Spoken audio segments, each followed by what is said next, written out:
1908 में रशिया के साइबेरियन जंगल में एक जोरदार धमाका हुआ जिसकी इंटेंसिटी 185 एटॉमिक बॉम्ब्स जितनी ताकतवर थी। इस धमाके की वजह से एक ही झटके में 8 करोड़ दरख्त या फिर 5 लाख एकड़ जंगल की जमीन राख बन गई।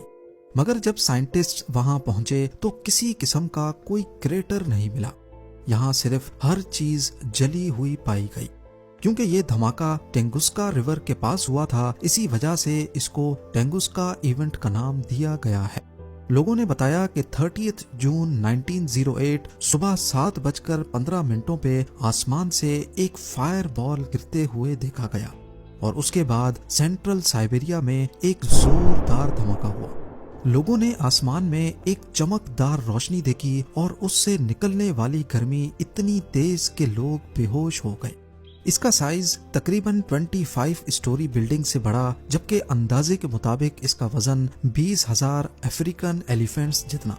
लेकिन फिर भी ना ही क्रेटर मिला और ना ही कोई मलबा। रशिया ने पहली साइंटिफिक टीम साइट पे 1927 में भेजी, यानी इस वाक़े के 19 सालों के बाद। रिमोट एरिया और मुश्किल रास्तों की वजह से उन्हें वहां पहुंचने में कई साल लग गए। वहां पहुंचकर जो उन्होंने देखा वो काफी हैरान कुन था। पेड़ सर्कल में फ्लैट हो चुके थे, जैसे किसी ने ऊपर से धमाका किया हो, मगर सेंटर में पेड़ सीधे खड़े थे बिना ब्रांचेस के। सालों से लोग थ्योरीज दे रहे हैं। सबसे ज्यादा मानी जाने वाली थ्योरी ये है कि ये एक एस्ट्रॉइड था जो हवा में ही फट गया। दूसरी थ्योरी ये है कि ये एक आइस कॉमेट था जो पूरी तरह से वेपोराइज हो गया। कुछ लोग कहते हैं कि ये रशियन एटॉमिक एक्सपेरिमेंट भी हो सकता है। ये जो भी था उसने जमीन को हिट नहीं किया बल्कि हवा में ही फट गया।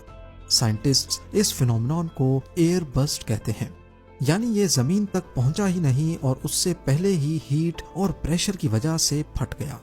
इसीलिए कोई गड़ा या क्रेटर नहीं बन सका। इस जगह पर अब दरख्त तो ग्रो कर रहे हैं, लेकिन कुछ जगहों पे दरख्त सीधे नहीं बल्कि टेढ़े मेढ़े हैं। इनका पैटर्न बाकी दरख्तों के मुकाबले में काफी अलग नजर आता है।